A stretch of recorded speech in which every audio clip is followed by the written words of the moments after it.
kang nagpapatakbo. Tayo ay lilipad, lahat matutupad.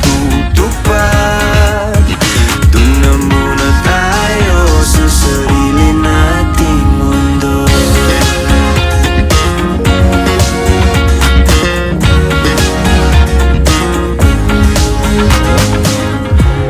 At uulit-ulitin, paborito nating tugtugin, walang sawang aawitin.